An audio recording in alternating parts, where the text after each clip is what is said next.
she had passed away by Mr. Richards. Angel takes a minute to glance at Janice when she notices that Janice is showing signs of being pregnant. Angel. If you don't mind me asking you, Miss Hart. Janice. If I'm pregnant? Yes, I'm 3 months pregnant. Angel. Congratulations. Janice glances down at her desk with a sad look as she begins to tear up. Janice. I wish it was congratulations. Angel. Are you having pregnancy issues? Janice.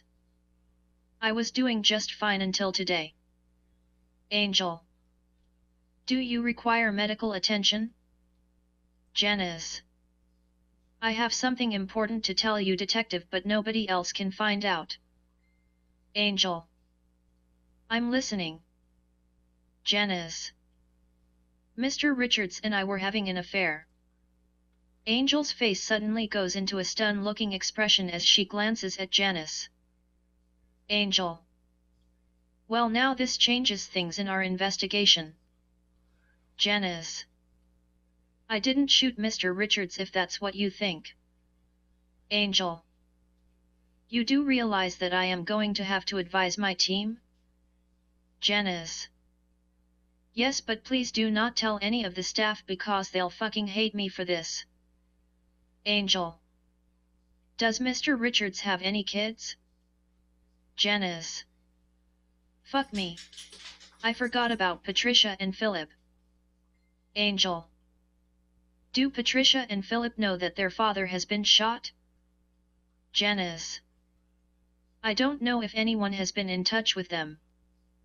Angel. Did Mr. Richards know about your pregnancy? Janice. Yes, he did, and he was pissed off after I had told him. Angel. I do hope that you realize that this is not looking very good for you. Janice. I'm telling you, detective, that I did not shoot Mr. Richards. Angel. Do you happen to own a Magnum 22 handgun? Janice. Yes, I do, and I keep it secured at our private gun club. Angel.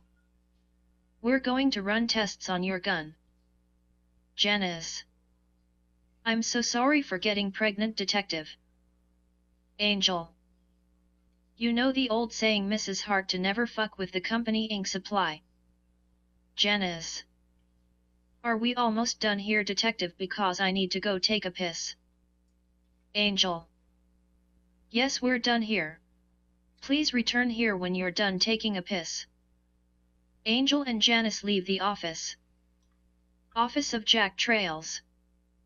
Thomas observes Jack to be a little nervous while sitting at a small round table. Thomas. I'm Detective Hearse. Jack. Jack Trails at your service. Thomas.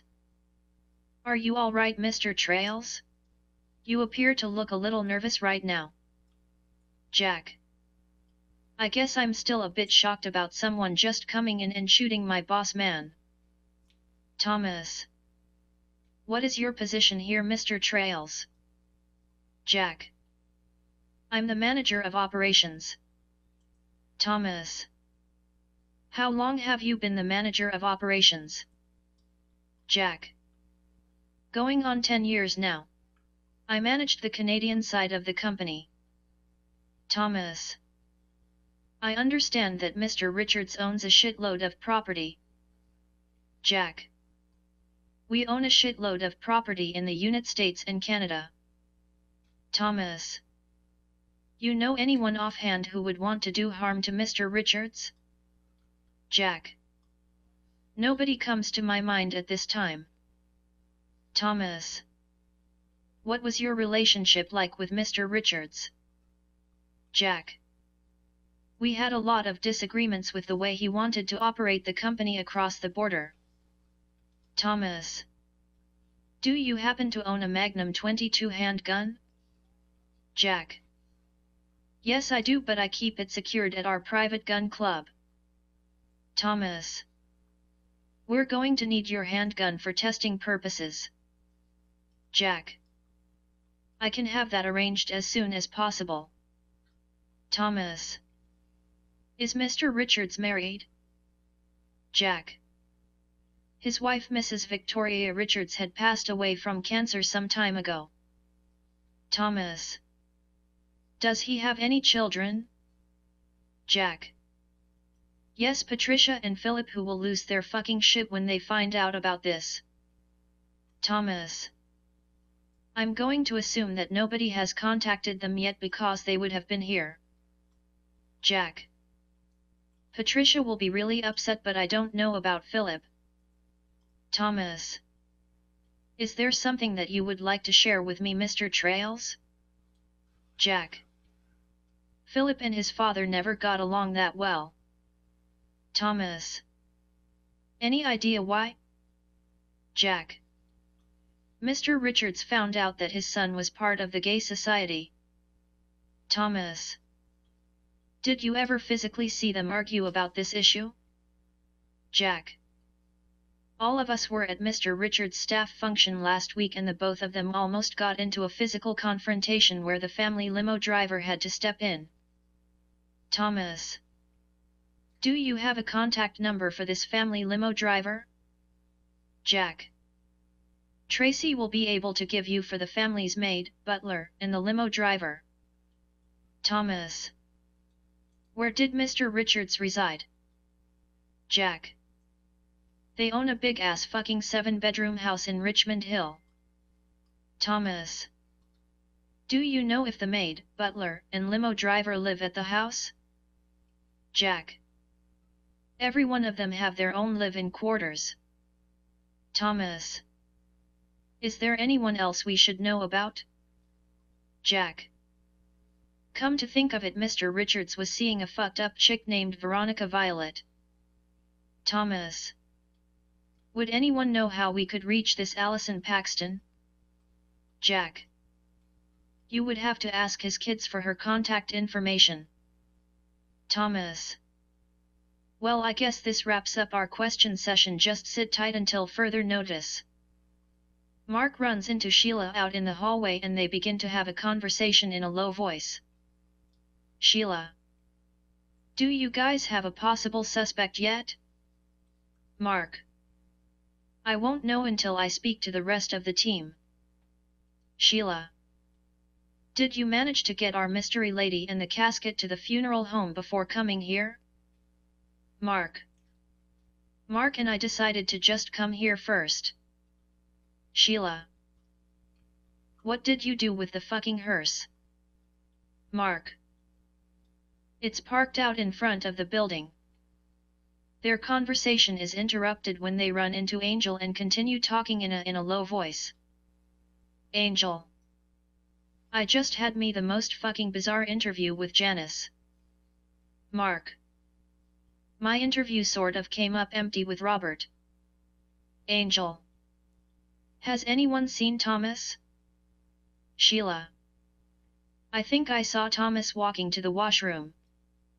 Angel. Are you fucking joking? He better keep in mind that we're at a crime scene and not at home. Sheila. Speaking of home, I heard that you guys had just purchased the Rouge Funeral Home. Angel. It was Thomas and Mark's idea of a large house with a lot of room. Sheila. I used to go there when it was in business to sign legal forms. Angel.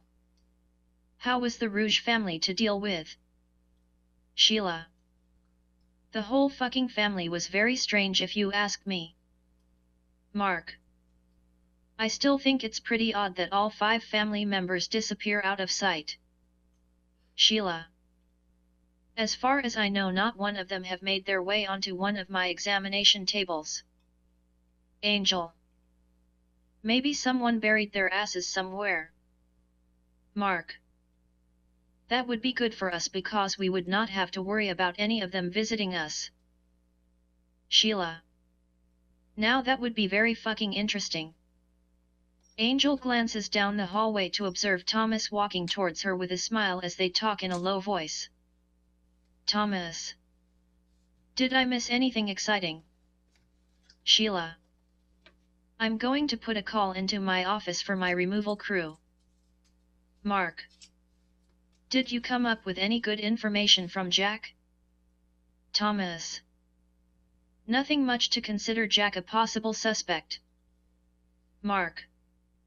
My interview came up with nothing with Robert. Angel. My interview with Janice gave me some information to make her our possible suspect. Thomas. I wonder how Joyce is making out? Office of Tracy Ward. Tracy makes herself comfortable as she leans back into her office chair while Joyce sits across from her. Tracy.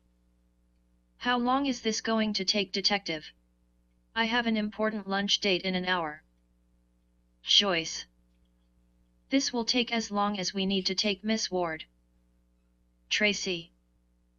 Just so you know that I'm only the company accountant. Joyce.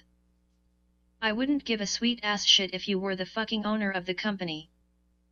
Tracy. So what do you need to know? Joyce. Do you own a Magnum 22 handgun? Tracy suddenly leans forward in a bit of shock to Joyce's question.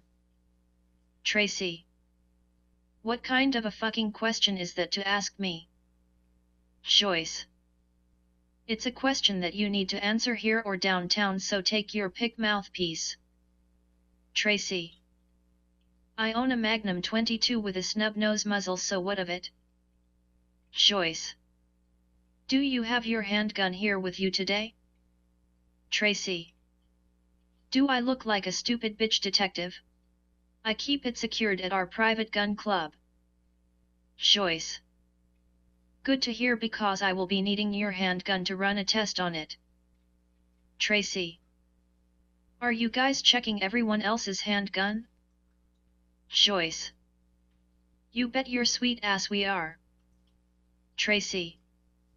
Why are you so interested in our handguns anyway? Joyce. Because whoever shot your boss used a Magnum 22 with a muzzle on it. Tracy suddenly sits up straight while glancing at Joyce. Joyce. I thought that would get your full attention, Miss Ward. Tracy. I'll give you any information that you need, detective. Joyce. Are you the only person who does the company accounting? Tracy. I am the one who can access any of the accounts for Canada and United States accounts. Joyce. Do you know if Mr. Richards had any financial debt issues? Joyce. Not that I'm aware of, detective. Joyce. Did Mr. Richards have a business lawyer on staff? Tracy. Yes, that would be Frederick Ross, but he didn't show up for work. Joyce. Do you have his contact info so we can contact him? Tracy. You would have to get that info from Janice. Joyce. Is Mr. Richards married? Tracy. He was up until Mrs. Richards had sadly passed away from cancer. Joyce. Did he have any children? Tracy. Patricia and Philip. Joyce. Has anyone contacted Patricia or Philip about their father being shot? Tracy. Not that I know of. Patricia is going to lose her fucking shit when she finds out, because they were really close. Joyce. How long have you been employed as the business accountant? Tracy. Going on 8 years now. His last accountant was fired for stealing. Joyce. I'm going to require current staff and past staff files. Tracy. I'll start working on that detail right away, detective. Joyce. I would like to deeply apologize for my attitude earlier. Tracy. I would like to deeply apologize for my attitude. Joyce. I guess we're done here, Miss Ward. Tracy. I'll have those staff files for you before you leave. Joyce leaves the office, closing the door behind her as she runs into Thomas, Angel, and Mark in the hallway.